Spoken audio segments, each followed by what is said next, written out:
And all at once, Wolfgang der Rheimer's tenure as Bentley's governor makes even more sense. Der Rheimer, one of the best engineers and managers within the Volkswagen Group, was also, you might remember, Porsche's head of research and development when the Panamera was first launched, so he saw it through to a pretty successful completion.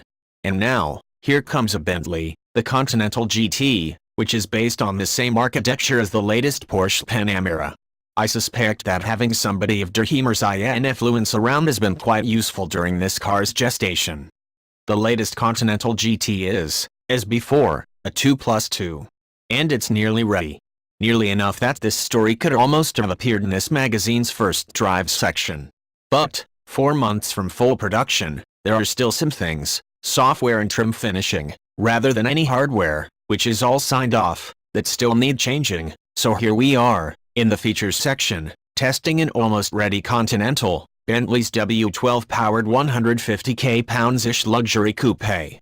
The architecture it's based on matters because it really defines how this latest Continental GT behaves, and Bentley would like it to behave with luxury first, and sportiness second. Therefore, Bentley's, der Rheimer's, influence over Porsche's MSB platform, which underpins the Continental, shouldn't be underestimated.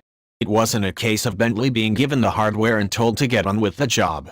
It has exerted its own requirements into the platform, such as specifying changes to the suspension so that it can accept a larger wheel and tire size than any other MSB car, and, more important, designing certain structural elements so that they have better local stiffness.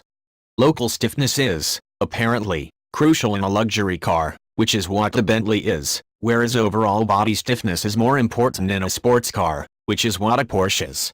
Overall body stiffness lets the suspension and steering be as precise as you like it to be. But it amplifies sound, as you'll know if you've driven a stretch of concrete motorway in a car with a super rigid body structure. I said, as you'll know if. Oh, never mind.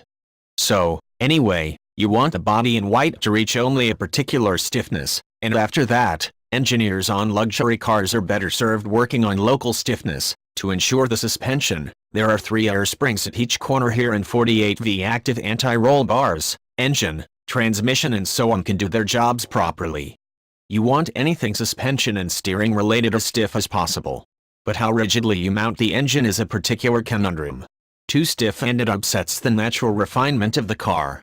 To loosen it'll rock during cornering and direction changes, and it unsettles the car that way, like having a 300 kilogram dragon loose under the bonnet or something.